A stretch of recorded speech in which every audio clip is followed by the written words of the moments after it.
Bueno, bienvenidos a todos los que están presentes aquí desde el nombre del Instituto Alexander Fleming y en el marco de la charla celeste, el mes noviembre, es el mes de concientización de los cánceres más frecuentes en hombres. Por eso hoy estamos junto al doctor Federico Losco y al doctor Roberto Bachur, oncología urológica y cirugía urológica de nuestro instituto, que nos van a estar hablando de la importancia de hablar del cáncer de próstata y la salud masculina.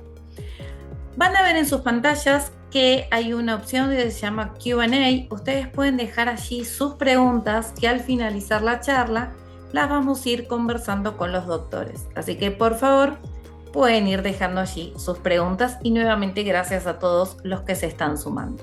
En esta charla vamos a abordar diferentes temas. El primero es por qué es importante hablar de la salud masculina.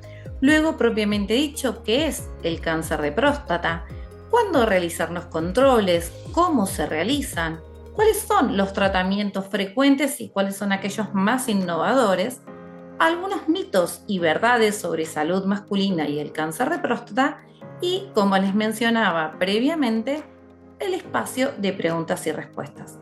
Doctores, muchas gracias por su tiempo, muchas gracias por acompañarnos. Les cedo la palabra. Bueno, buenísimo. Muchísimas gracias.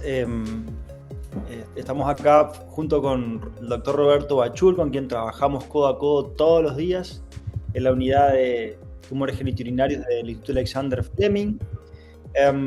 Y en este mes, que es el noviembre azul, azul justamente porque charlamos y concientizamos sobre la salud masculina, y me parece súper importante que charlemos de eso, y agradezco a todos, repito, a los que están conectados, a todas y a todos y a todas las que están conectados, porque sé que hay muchos hombres y hay muchas mujeres y hay muchos hombres impulsados por sus mujeres a conectarse, porque me lo dijeron en vivo, ¿verdad? Y otra cosa les quiero decir es que escriban ahí en las preguntas todas las cosas que quieran preguntar, las cosas que podamos contestar las contestamos por acá, si no buscamos otra manera de contestarlas, y si no las podemos contestar las buscamos juntos. La idea con esto no es resolver cosas particulares de casos individuales, ¿no? De casos clínicos, pero sí cuestiones, porque el objetivo de esto es hacer una charla de concientización. La primera pregunta es por qué es importante hablar de salud masculina. Tiene que ver con que el hombre se muere 10 años antes que la mujer. O sea, y esto es históricamente, ¿no? Pasa así. La expectativa de vida del hombre global, obviamente esto varía de región a región, de país a país, pero las estadísticas muestran que la expectativa de vida del hombre es menor al que la mujer, y esto está asociado a factores, bueno, obviamente genéticos y demás, pero también a cuestiones relacionadas con el cuidado de la salud. Yo creo que la mujer tiene mucho más conciencia del autocuidado, tiene mucho más conciencia de la vida saludable y de conductas, evitar conductas de riesgo o cosas en el estilo de vida que favorecen una vida saludable que el hombre, ¿no? Creo que en los últimos tiempos eso está cambiando, y estos movimientos y estos lugares de discusión son buenos para compartir y charlar sobre eso. ¿Por qué noviembre? Y esto nace con un movimiento que se llama Movember, que nace en Australia desde hace muchos años ya. Y no solamente, y vamos a centrarnos en los tumores de próstata, que es algo claramente y evidentemente masculino, y vamos a hablar de que es el tumor más frecuente del hombre adulto, y es muy frecuente, pero Movember nace como un movimiento justamente para concientizar sobre muchas otras, primero la salud del hombre, ¿no? En general. Y segundo, sobre todo en 4 situaciones propias de la salud masculina, que es el cáncer de próstata, los tumores de testículo, y no vamos a extendernos mucho más allá. Nosotros también en la unidad atendemos a pacientes con tumores de testículo, que son tumores que son globalmente infrecuentes, pero son tumores que ocurren en gente joven, en hombres entre 15 y 45 años, y por suerte tratados de manera apropiada tienen una altísima chance de curarse. La tercera cosa es la salud mental, ¿no? Por esto es este tema de la salud general, no solamente la cuestión oncológica, y después la prevención del suicidio, que está atada a la cuestión de salud mental también. Y por eso este movimiento impulsa, bueno, la concientización, las campañas, la información, las actividades comunitarias relacionadas con este tema. Y también es un movimiento global que tiene asociaciones con fundaciones y con asociaciones científicas a lo largo del mundo que recauda dinero, ¿no? Para invertir en el desarrollo de investigaciones relacionadas justamente con estos tumores de salud. Pasando a cuándo y cómo hacer los controles, la verdad que cada una de estas cosas está buenísimo que lo puedan discutir y charlar con su médico cabecera de confianza. Hoy en la etapa en la cual la información está accesible todo el tiempo en la computadora, en los buscadores, en Google, inclusive para los que se animaron ya a usar ChatGPT, ¿no? O sea, la verdad que uno puede charlar con ChatGPT como si charlara con otro ser humano y puede preguntarle cosas, pero considero que el cuidado de la salud arranca mucho desde el punto de vista propio de cada persona y arranca mucho antes de entrar a la consulta del médico. Arranca en tener conciencia de nuestras actividades de la vida diaria, de mantenernos activos, de hacer actividades deportivas regularmente, aeróbicas, para fortalecer la parte muscular, la parte ósea, la parte cardiovascular, de llevar una alimentación saludable combinando frutas, verduras, carnes y en menor medida grasas y azúcares, evitando fumar, que dicho sea de paso es la principal causa prevenible de cáncer. El tabaquismo tiene una relación directa con el aumento del riesgo de cáncer de pulmón y muchos otros cánceres, como cáncer de riñón, cáncer de vejiga, cáncer de cabeza y cuello, cáncer de las vías digestivas, como el tumor de esófago. Y sobre todo hay una cosa que digo en mi consulta también, poniendo mucha atención en la vida, en el bienestar espiritual y el bienestar mental, ¿no? Porque de nada sirve tener una presión espectacular, tener un peso espectacular si no trabajamos en la salud mental y en el bienestar psíquico, ¿no? Para disfrutar de las cosas que tenemos en la vida. Quizás no es el momento y el tiempo donde vamos a hacer recomendaciones de salud generales, pero sí la cuestión de acuerdo a su edad particular, a su situación particular, a sus antecedentes personales, a su estilo de vida, cada uno de los médicos de confianza puede recomendarles controles de salud que muchas veces consisten en tomar la presión, hacer un análisis de sangre o eventualmente algún otro estudio de forma periódica para detectar de forma temprana alguna alteración en la cual nosotros podamos tomar una intervención y prevenir cuestiones. Quisiera pasar a la próxima y darle el paso a mi amigo y colega, el doctor Bachur, para hablar específicamente sobre qué es el cáncer de próstata y que nos cueste un poquito más, Robbie, sobre esta enfermedad. Bueno, antes que nada, muchas gracias, Fede. Un placer compartir con vos y extender mi saludo a todos los participantes que están del otro lado de la pantalla. Es un placer poder compartir estos minutos con ustedes e interactuar sobre estos temas tan importantes para nosotros que son básicamente nuestro motor de trabajo y nuestra causa por la que desempeñamos todos los días. La idea, por lo que dice Fede, es este movimiento, este Noviembre Azul, que está impulsado por este movimiento Movember y hacer concientizar a los hombres para el cuidado de la salud, que en principio hacemos mucho hincapié, principalmente porque tenemos consideramos que los hombres de alguna manera tienen alguna barrera, alguna valla, ya sea cultural, por algún tipo de pensamiento, que los retiene, que no estimula a los hombres a consultar y a controlarse como contrariamente lo hacen las mujeres desde su juventud, desde su adolescencia.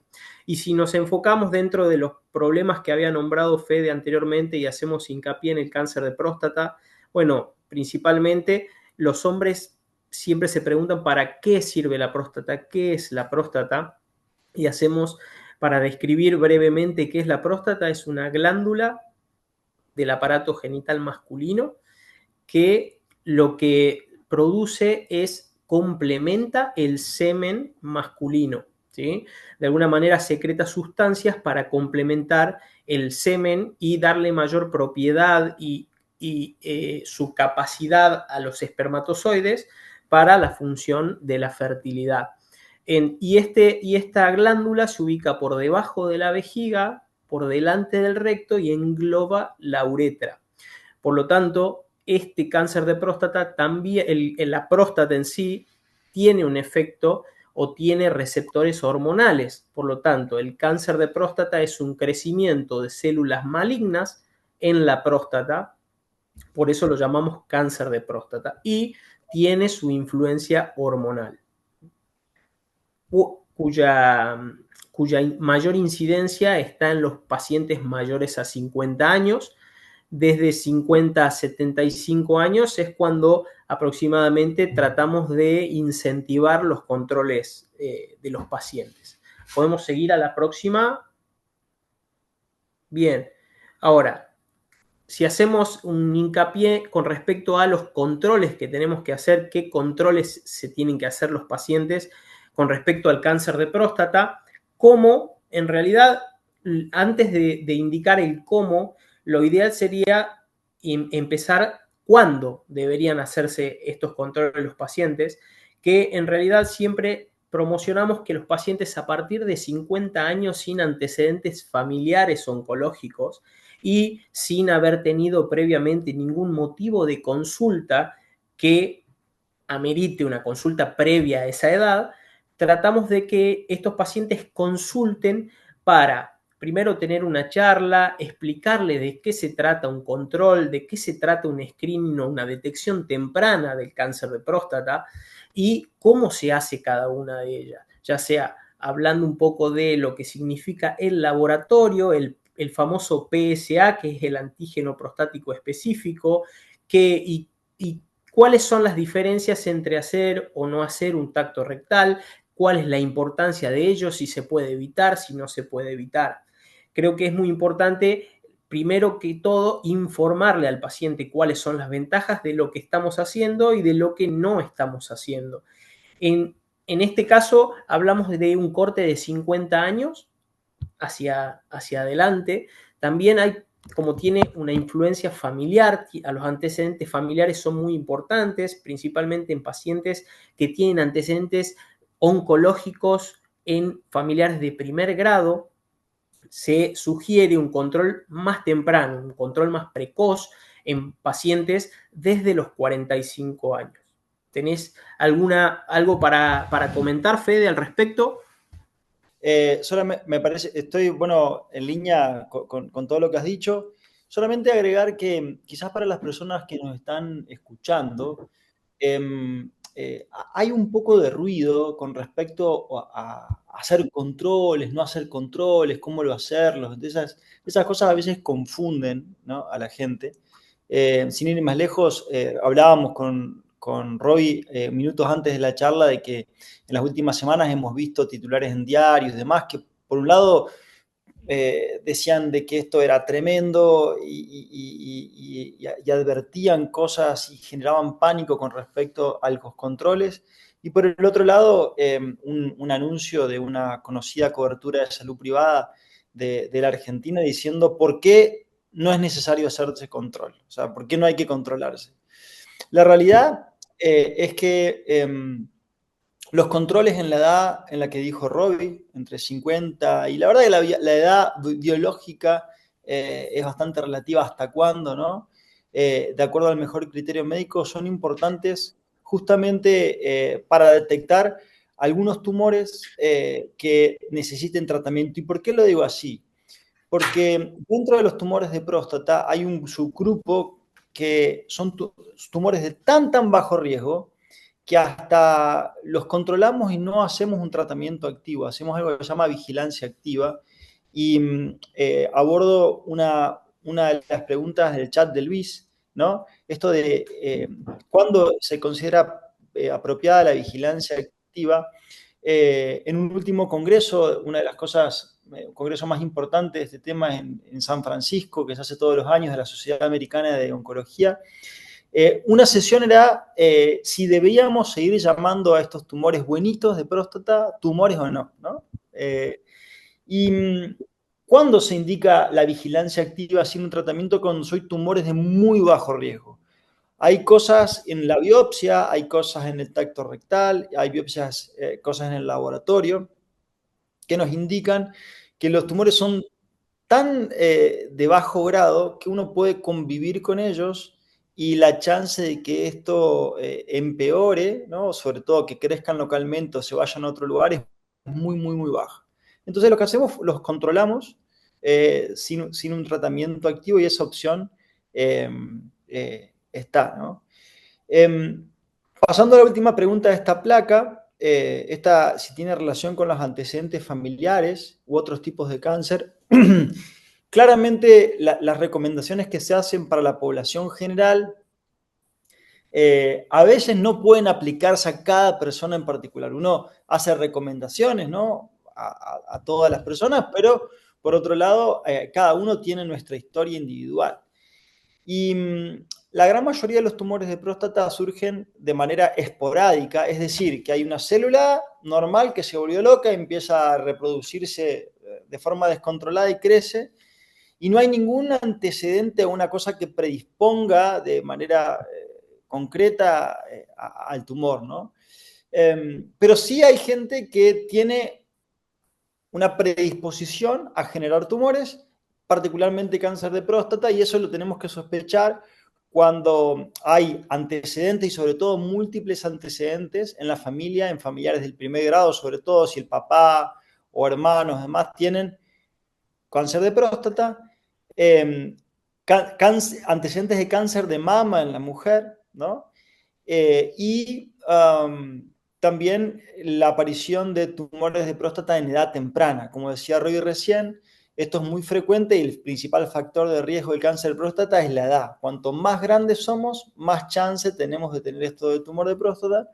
Pero entonces la enfermedad de edades tempranas también nos tiene que hacer pensar de que haya alguna predisposición, y lo que hacemos cada vez más, tenemos la posibilidad de hacer, es hacer asesoramiento genético, es decir, aquellos pacientes que nosotros tenemos sospecha de que pueda tener una predisposición genética a generar estos tumores, con un simple examen de sangre, un raspado de la saliva, de la comisura de la boca, podemos analizar esas células y podemos ver si hay alguna mutación que predisponga, y no solamente aconsejar mejor, a veces tratar mejor a los pacientes que ya fueron diagnosticados con la enfermedad, sino también asesorar de forma más apropiada y dirigida a los familiares, ¿no? A los hijos de la persona, a los hermanos de la persona, que podamos ayudar de la mejor manera. ¿Podemos pasar a la próxima, Roy? Y en líneas generales, para concluir, en línea con lo que decís y teniendo en cuenta la última pregunta, creo que en líneas generales estos pacientes que tienen antecedentes familiares y no tienen ninguna sintomatología, únicamente tienen este antecedente de un familiar con cáncer de próstata, se los motiva a consultar antes que los pacientes que no tienen estos antecedentes. En todas las guías internacionales lo sugieren a partir de los 45 años. Y, por supuesto, estos pacientes que ya tienen las mutaciones que nombrás anteriormente por los testeos genéticos, las asesorías genéticas que se hacen, aún un poco antes también. Bien. Si te parece, Roby, acá estamos viendo, estoy viendo algunas preguntas. Ya que vamos hablando de este tema, podríamos ir hablando de eso, ¿te parece? Sí, Un poco ningún problema. los factores de riesgo para cáncer, porque acá Carlos hace una pregunta súper, súper interesante, que es las cuestiones relacionadas con la dieta y el riesgo de cáncer, ¿no? Lo que pregunta Carlos es si el consumo de azúcar a modo normal, disfrute, tiene que ver con la aparición de cáncer de próstata, y eso es bien importante. La verdad que, como decíamos, y no solamente de cáncer de próstata, sino la aparición de muchas otras enfermedades, sobre todo las dos causas de mortalidad más grandes del mundo, que es la enfermedad cardiovascular y la enfermedad oncológica, tienen que ver con los estilos de vida, y mantener un peso adecuado es fundamental. Y mantenerse activo y hacer ejercicio es fundamental, como decíamos, para mantener un estilo de vida saludable, la salud mental y demás. Pero también para evitar ciertos tipos de cánceres que están asociados directamente al sobrepeso, a la obesidad, ¿no? Y después hay otra cosa, esto que si yo como azúcar, esto eleva el riesgo de cáncer, y eso es falso, ¿no? Eso es falso. Por una cuestión de que, y existe un racional, es lógico pensar esto. Nosotros, los tumores en sí, se encargan de comer azúcar. Lo que consumen es azúcar, porque tienen un metabolismo que se llama anaeróbico, ¿no? Eh, y, pero en realidad, si no tienen azúcar, sacan o convierten en azúcar cualquier otra cosa. Convierten en azúcar las grasas, convierten en azúcar las proteínas, ¿no? Entonces, y yo veo esto inclusive en muchos pacientes que eliminan el azúcar de su dieta, ¿no? Y la verdad que la recomendación es sí tratar de tener un consumo moderado o lo mínimamente posible de azúcar refinadas, justamente para mantener una dieta saludable, pero no es que si yo me como un helado, el tumor va a crecer, o porque yo me comí unos chocolates voy a tener cáncer, ¿no? Eso es que quede bien en claro. Sí, los tumores consumen azúcar, inclusive hacemos unos estudios que se llaman PET, que utilizan un contraste endovenoso que utiliza glucosa, ¿no? Y entonces los tumores se prenden muy fuerte cuando consumen mucha glucosa, ¿no? Pero es eso, que yo coma un chocolate, un helado, no va a ser que le estoy alimentando al tumor. Eso está claro que no es así. Pasamos por otras preguntas del tema de la vigilancia activa. También José acá pregunta sobre la vigilancia, justamente el tema de tener un tumor de próstata de bajo riesgo, se llama Gleason 3+3, que está con un control activo, con un PSA bajo de 6.3, y el examen rectal es perfecto. Y la pregunta, Roby, de José, es esto de cuando los pacientes están en vigilancia activa, ¿cada cuánto hacemos los controles y cómo los hacemos? Me parece perfecto nombrarlo. Creo que algo muy particular que dijo José, aparte de su caso en particular, algo que llama la atención es que teniendo un diagnóstico le han recomendado determinada alimentación independientemente del fin. Creo que algo que es bastante importante aclararle a todos los que están del otro lado de la pantalla es que, si bien hablamos de todos los factores de riesgo, de cómo se desarrolla el cáncer de próstata, hoy en día podemos decir que no hay una prevención del cáncer de próstata, no hay algo o que nosotros podamos sugerir o recomendar que nos va a evitar el desarrollo directo del cáncer de próstata. Por lo tanto, como dice Federico, hoy en día comer azúcar o hidratos de carbono o determinada alimentación nos va a mejorar de alguna manera el estado general, pero no hay evidencia directa de que disminuya la incidencia o el desarrollo del cáncer de próstata. Y hablando sobre la vigilancia activa, en este caso de un paciente con cáncer de próstata diagnosticado, como dijo Federico en minutos antes, que existe la posibilidad de realizar lo que se llama vigilancia activa. La vigilancia activa la tratamos de indicar o aplicar principalmente en pacientes que tienen un diagnóstico de cáncer de próstata, pero que lo clasificamos como bajo riesgo o muy bajo riesgo, que hace referencia a esto, a la baja probabilidad que tiene este cáncer de progresar, de dar metástasis, de invadir otros órganos, de generar síntomas. Por lo tanto, se lo considera como de muy bajo o de bajo riesgo y podemos ofrecerle lo que se llama vigilancia activa, que es un control cercano, un control, vigilarlo tanto con el laboratorio, que es el PSA, y controlarlo tanto con imágenes. Hoy en día la resonancia magnética es una herramienta que nosotros tenemos en nuestro arsenal, que la utilizamos muchísimo, que nos da mucha información, muchas características de la próstata, y también, por supuesto, controlarlo con biopsias posteriores para hacer un control cercano y evitar una progresión de la enfermedad. ¿Bien? Totalmente. Vamos a hablar un poquito sobre la situación del cáncer de próstata en la Argentina y en el mundo, pero no quiero dejar pasar una pregunta de Ariel, un comentario de Ariel de la necesidad del tacto rectal para detectar los tumores de próstata. Muy buen comentario. La cuestión con esto es que el tacto rectal forma parte del examen, bueno, justamente prostático, y lo hacemos cuando hace falta, pero las últimas investigaciones muestran que no necesariamente tenemos que hacer tacto rectal a todos los pacientes para la detección precoz en los controles del cáncer de próstata, y que podemos hacerlo solamente si vemos que hay alguna alteración en el PSA o alguna sospecha, ¿no? Esto también es una buena noticia, porque muchas veces eso hace que los controles se dilaten, o la gente no plantee este tema para hacer los controles periódicos con sus médicos, ¿viste? Entonces, realmente no hace falta que todos los hombres a los 50 años nos hagamos un tacto rectal para estudiar esto, solamente en casos que el médico considere de forma apropiada esto, ¿no? Y la cuestión de esto es Guillermo, un abrazo Guillermo, esto de los suplementos dietarios que dicen que agregan determinados minerales, magnesio, por ejemplo, ¿son malos o buenos, son malos o son buenos o son neutros para el desarrollo de esta enfermedad?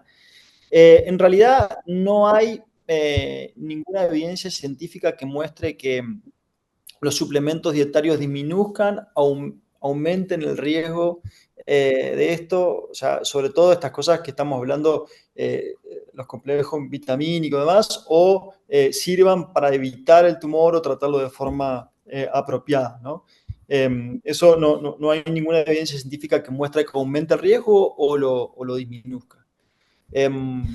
Permitime, Fede, hacer solamente un comentario en base a esto que es tabú en toda la población masculina, que es el tacto rectal, como lo dijiste vos anteriormente, un pequeño comentario nada más. Creo que, como bien dijiste vos, me parece que en esta charla no podemos tomar casos en particular, siempre hablamos en general.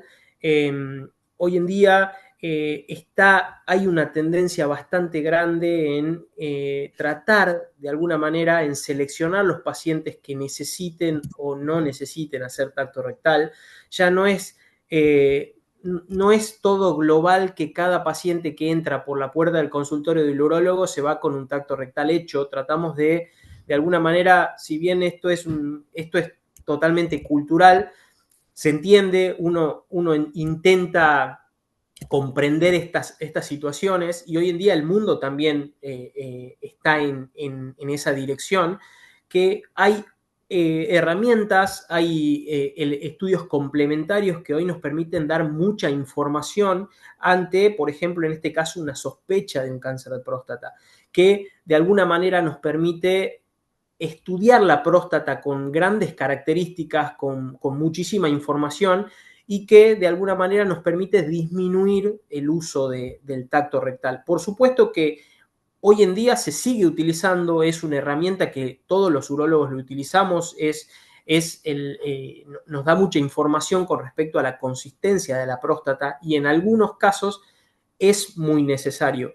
Pero la idea que quiero dejar en esta charla es que hoy en día la tendencia es intentar disminuir la utilización del tacto rectal o únicamente utilizarla en casos necesarios y en casos seleccionados. Por lo tanto, tratar de no rechazar la consulta por el prejuicio de que le van a realizar un tacto rectal. Hoy en día hay un montón de estrategias para utilizar.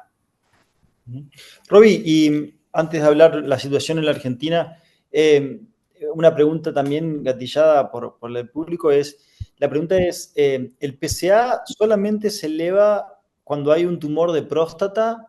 ¿Hay algunos otros? Excelente, excelente, Fede. Buenísima pregunta. Eso. Solamente hasta qué nivel y si da síntomas esto, ¿no? Si yo tengo, por ejemplo, síntomas de que el chorro de pis sale más débil Perfecto. o me levanto, ¿eso es cáncer de próstata?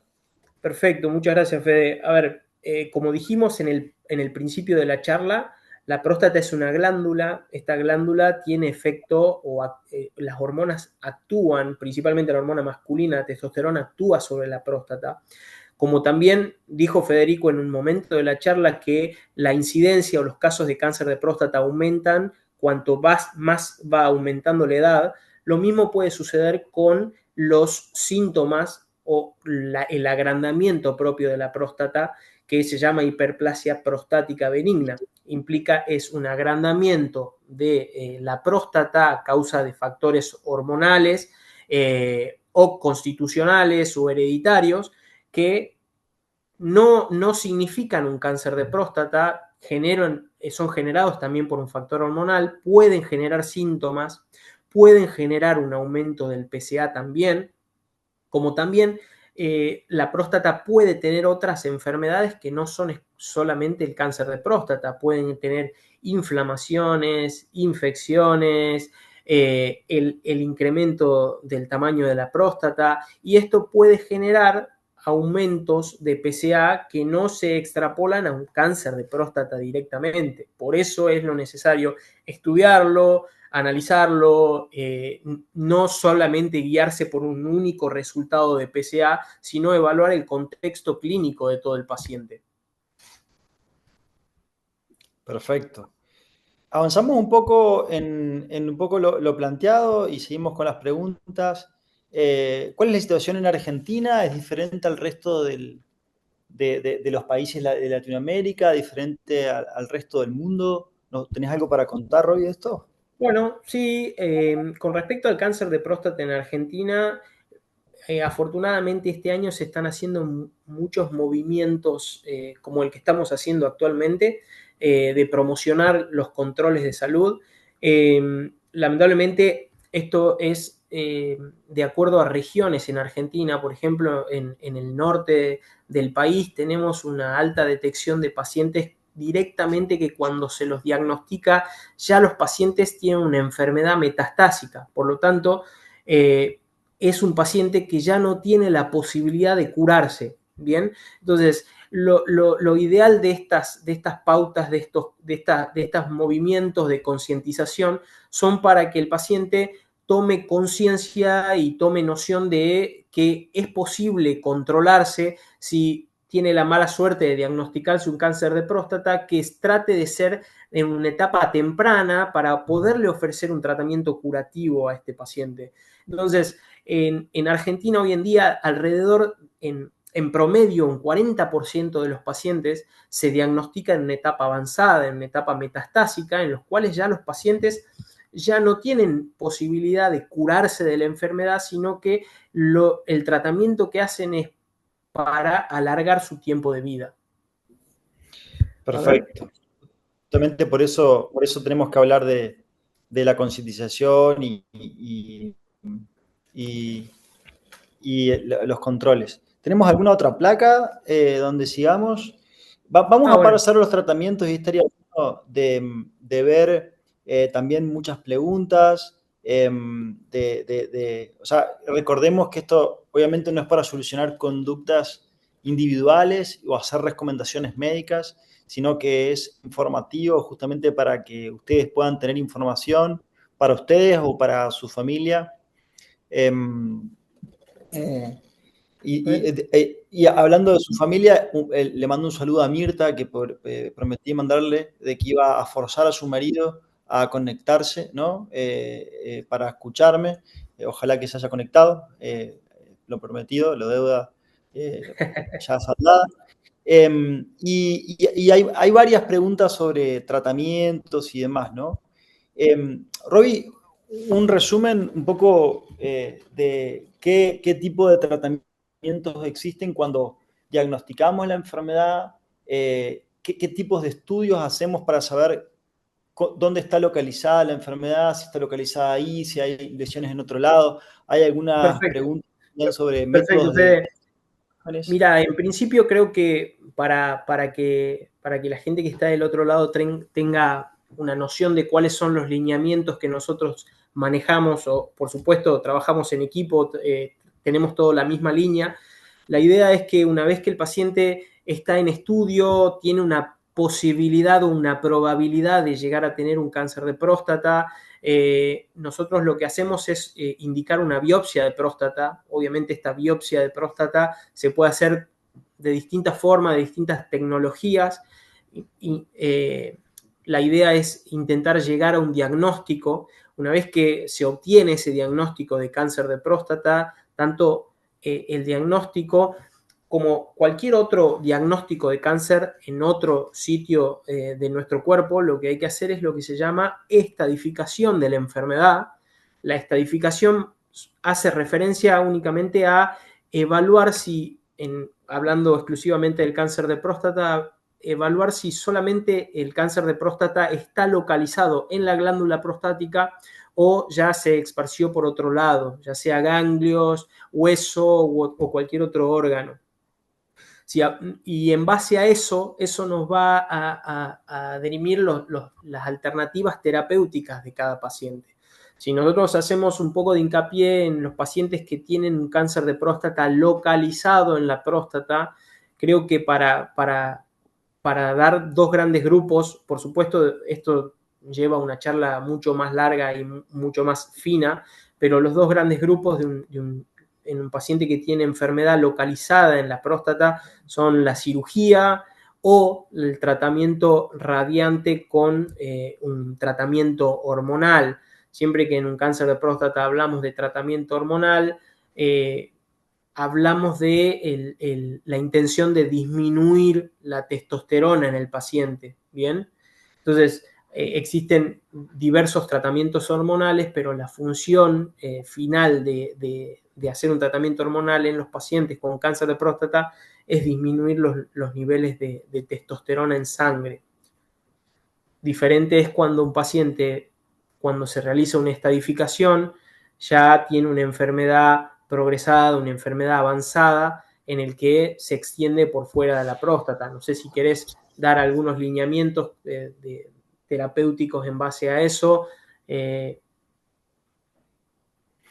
Sí, un concepto muy importante es que los tumores de próstata son muy heterogéneos. Empezamos hablando y haciendo hincapié en los tumores de bajo riesgo, ¿no?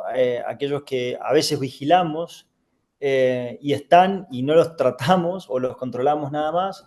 Y dentro del mismo denominador común, que es cáncer de próstata, por un lado hay tumores súper agresivos y por el otro lado hay tumores muy tranquilos. Entonces, ¿cómo vemos en qué lugar está cada paciente? Bueno, en cuanto a todas las cosas que podemos darnos cuenta, cuestiones relacionadas con el examen físico, los laboratorios, cuestiones relacionadas con las imágenes. Y aprovecho, cuando digo imágenes, sobre todo es imágenes de todo el cuerpo, algunas de ellas, por ejemplo, Eduardo, un gran saludo Eduardo, ahí sé que el tema de esto de la tomografía y el PET. ¿Qué es una tomografía y qué es un PET?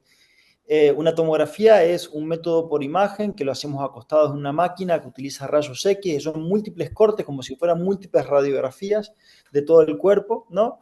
A veces se ponen contrastes vía oral o endovenosa para tener una mejor visualización de los diferentes órganos y en función de lo que queremos ver también ajustamos eso. Y el PET es una tomografía con emisión de positrones. Es un estudio de medicina nuclear que es una tomografía, pero a la par hay otro estudio por imagen que se realiza, que es la emisión de positrones, que lo que hace es después fusionarlo con la tomografía.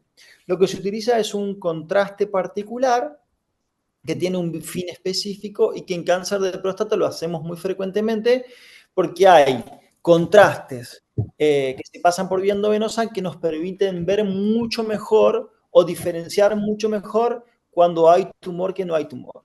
Por ejemplo, hay un contraste que se llama PSMA o colina que lo utilizamos en cosas en situaciones muy específicas para detectar lesiones dudosas, para detectar lesiones que no se ven en la tomografía o en el centellograma óseo, que es la tomografía que usamos para detectar lesiones en el hueso, ¿no? Y no es que es mejor o peor que la tomografía. En ciertas situaciones es mejor, en ciertas situaciones hay que utilizarlo. En la Argentina tenemos la posibilidad en diferentes lugares de hacer este tipo de estudios. Es un poquito más caro y un poco más difícil de acceder que una tomografía, por ejemplo.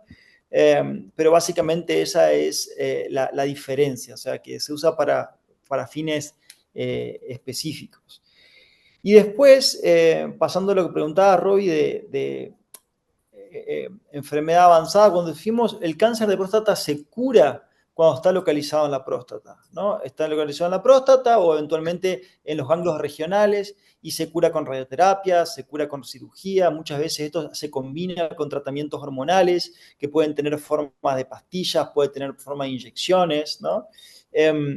Justamente para bajar la testosterona. E inclusive, y una cosa también que es importante, porque esto es una charla de salud y no es una charla para asustar a nadie, sino justamente para informar, para tomar decisiones inteligentes, aquellos pacientes que son diagnosticados o después de una prostatectomía radical o una radioterapia tienen lesiones metastásicas fundamentalmente en el hueso o en los ganglios, ¿no?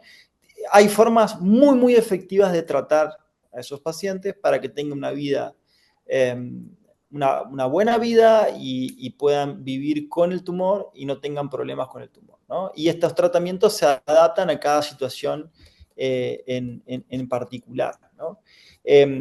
Algunas preguntas, Robbie, tienen que ver con esto de qué es mejor, si la cirugía o la radioterapia. Creo que eso da para largo rato y como dijimos, no es el motivo de esto contestar preguntas individuales, Puntuales. ¿no?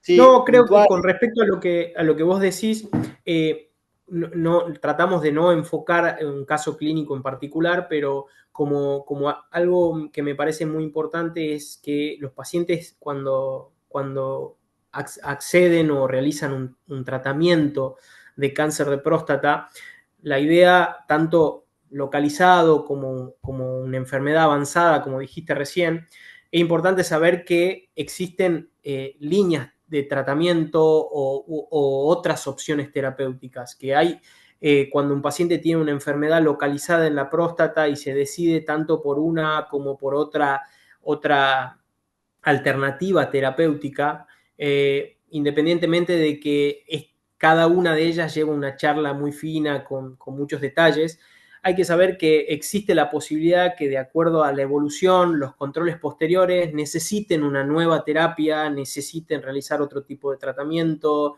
y es un control permanente como cualquier otra enfermedad oncológica.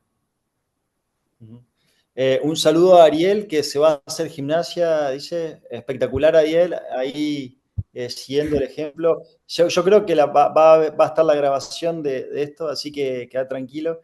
Y después, ahí un poco para ir cerrando con esta hora espectacular que hemos tenido, gracias a todos los que participaron, esto del seguimiento, cómo se siguen los pacientes tratados, ¿no? Hubo preguntas a su caso individual, de que se operó y tiene un valor muy bajito de PSA, al valor de PSA que consultás. Y Hugo, está bien que te hayan pedido un laboratorio un poquito más adelante porque es bajo, pero si operamos un paciente o irradiamos, ¿cada cuánto, Roby, tienen que venir a los controles los pacientes? ¿Qué es lo que se tienen que hacer? ¿Podés contarnos Mira, algo de eso? en primera instancia, independientemente cualquiera sea el tratamiento a realizarse cuando tenemos una enfermedad localizada, tratamos de hacer un control cercano, posterior a radioterapia o posterior a la cirugía. Se hace un control cercano más o menos al mes, el primer control bioquímico, el primer control con PSA. Por supuesto, la respuesta de PSA es totalmente totalmente diferente a un paciente que se hace una radioterapia que a un paciente que se hace una cirugía. La cinética del PSA es totalmente diferente. Obviamente estas cosas van a variar de acuerdo a cada paciente, pero tratamos de que en los pacientes posoperados tratamos de hacer un control cercano los primeros meses para controlar de cerca esto que vengo diciendo, que es la cinética del PSA o cómo se va comportando el PSA.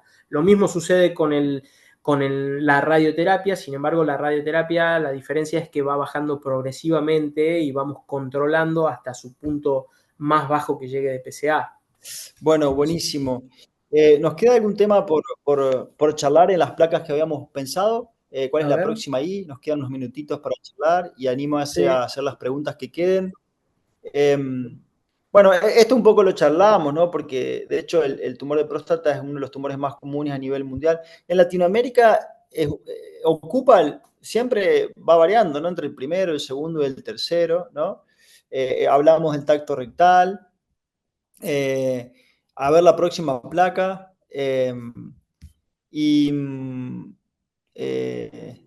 Bueno, ahí nos quedan algunas preguntas para contar en estos minutos. Una muy buena pregunta de Marcela. Gracias, Marcela, por la pregunta. Y volvemos a esto de los antecedentes familiares. Ahí pregunta: ¿un antecedente familiar de cáncer puede ser indicador para controlar los tipos de cáncer? Es muy importante esto porque a veces fíjate vos que, bueno, hay ciertas predisposiciones genéticas para tener tumores de próstata, y el mismo gen que buscamos a ver si está alterado más frecuentemente que predispone al cáncer de mama, al cáncer de próstata, es el mismo que predispone al cáncer de mama. Entonces hay una asociación, ¿no?, entre cáncer de mama y cáncer de próstata en cierta medida, y es lo que estudiamos, cuando hacemos asesoría genética. Entonces, sí, está bueno que cuando uno va al médico o médica, cuente toda su situación, sus antecedentes personales, su problema y sus antecedentes familiares también, para que esto pueda, bueno, gatillar ciertos controles particulares a cada una de las personas, ¿no?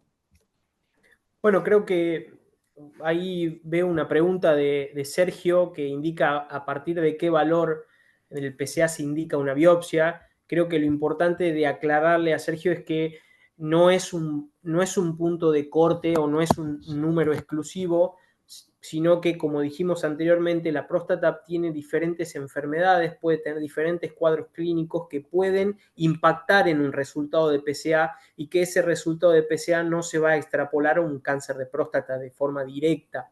Entonces, de esa manera no es solo un valor de laboratorio, sino que lo que hay que hacer es evaluar el contexto completo del paciente, la situación, y no guiarse únicamente de un número de laboratorio nada más. Por lo tanto, no hay un número de corte exclusivo en el cual un urólogo va a indicar una biopsia de próstata. Sí, se puede ver que en los laboratorios nombran un punto de corte de 4, sin embargo, esto puede variar de acuerdo a cada caso clínico. Bueno, ahí estamos. Creo que hemos cumplido con esta hora que se me ha pasado volando. Sí. Intentamos compartir con ustedes cosas que hacemos todos los días, ¿no? Desde Fleming, de la unidad de urooncología. Todo este grupo se esfuerza todo el tiempo, obviamente, en ayudar a la gente, en ayudar a sus familias, pero también en llevar información, porque creo que la información nos hace tener conductas apropiadas, nos hace tomar decisiones sabias, ¿no? Y estamos acá en Fleming para lo que necesitan y poder ayudarlos. Robbie. Bueno, yo nada más quería agradecerles el tiempo por estar escuchándonos, el tiempo de interacción que hemos tenido. Es un placer poder compartir esta información con ustedes, compartirla con Federico, con quien, bueno, amigo y colega, trabajamos diariamente. Y bueno, agradecerles a cada uno de ustedes por haberse quedado esta hora. Perfecto, tenemos hasta, mirá, les cuento que estoy en Montevideo ahora, así que hay gente de Uruguay viéndonos, así que cualquier cosa ahí nos encontramos por ahí. Bueno, muchas gracias, doctores, por su participación en el marco del Instituto Alexander Fleming. Gracias a todos los que estuvieron presentes, muy interesante, seguramente muchas ideas para seguir pensando. Los invitamos a completar una pequeña encuesta y por supuesto nos pueden seguir en nuestras redes sociales, pueden visitar la página www.alexanderfleming.org, donde también van a encontrar más información sobre el cáncer de próstata y la posibilidad de pedir turnos con nuestro equipo médico. Muchas gracias a todos, doctores, nuevamente muchas gracias y será hasta la próxima.